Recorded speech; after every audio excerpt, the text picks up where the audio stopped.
class. I would just like to talk a little bit about what we've done with the budget. I know that was a difficult assignment for a lot of us because we haven't had an opportunity to put a budget together, especially with that little amount that I gave you. And dividing it up between 19 sports or 41 levels, that's pretty difficult to do. And it's even more difficult to make it fair. And I want you to know that there was no right way and wrong way to do this. I wanted you to go through the process of trying to make it fair and to see how difficult it is.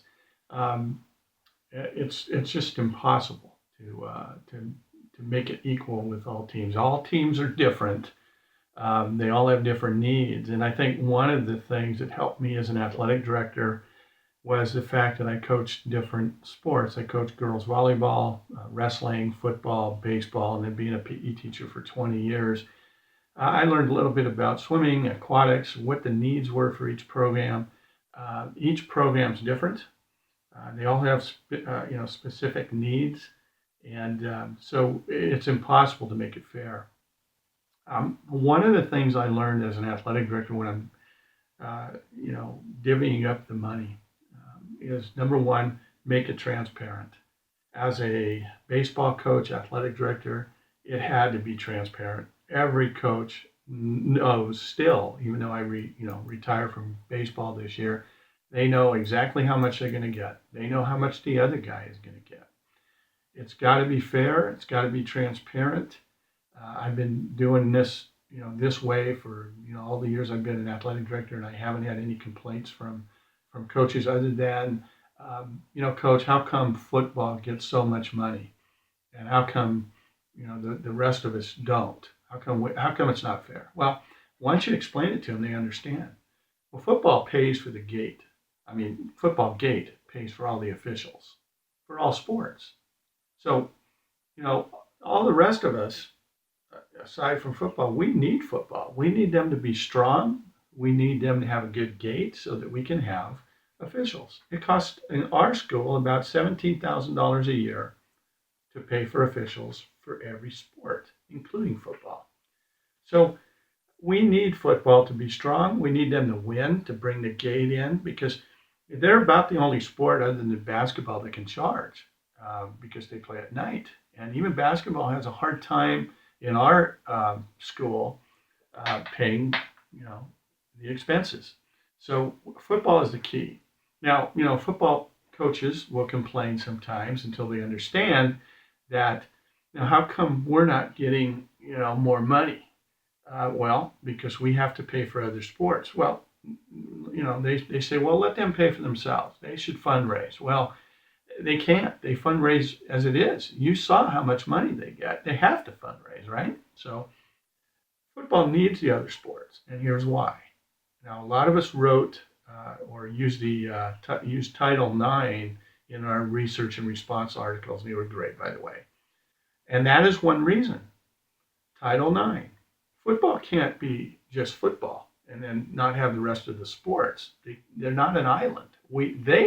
Football needs the rest of the sports because they would be out of compliance with Title IX. We wouldn't have football. So they need each other. You can see we're codependent. So we have to work together.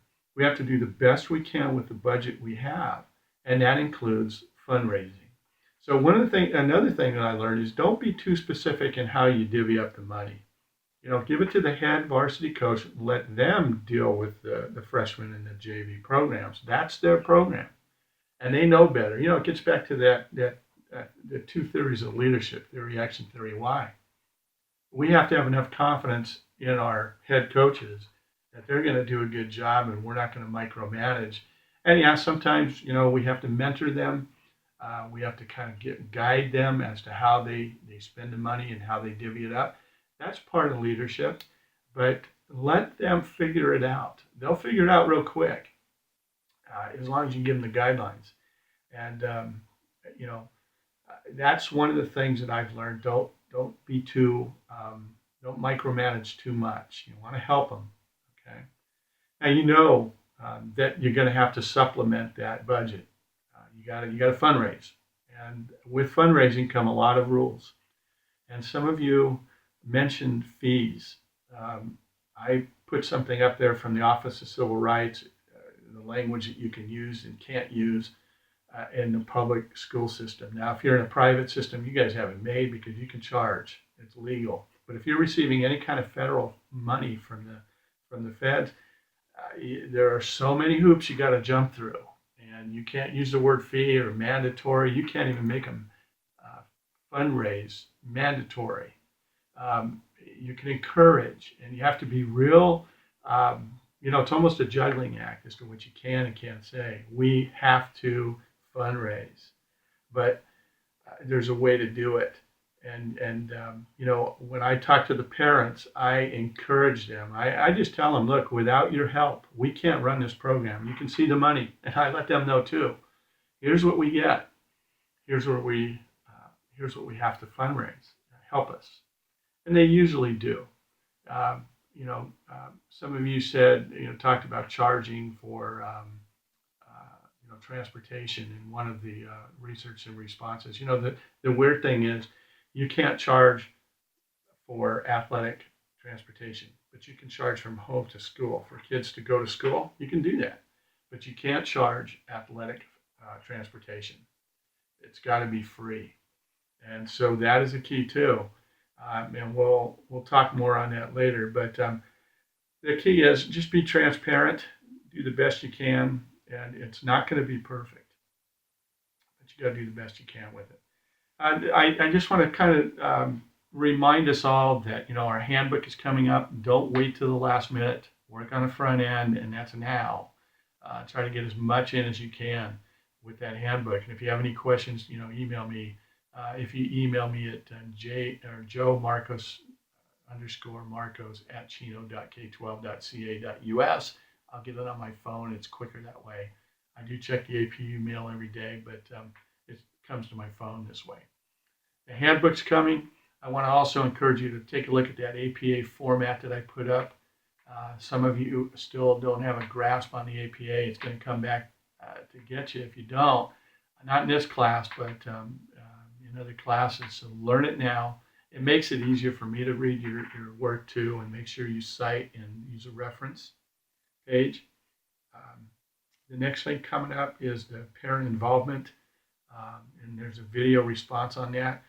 When you go to Media Gallery, look in course content, and you will see the HBO video there. That's a great one. The baseball coach that you see in that video is John Emmy. He's from Corona Del Mar High School. He's a good friend of mine. He usually comes into the class to speak about this parent issue that he went through. It's fascinating. Listen to it, learn from it. If you have any questions regarding any of the topics that I just talked about, please email me. It's getting closer now. We're about halfway through. So, don't wait till the end to get this thing going with the handbook. So anyway, you guys have a great day, and I'll be in touch. God bless.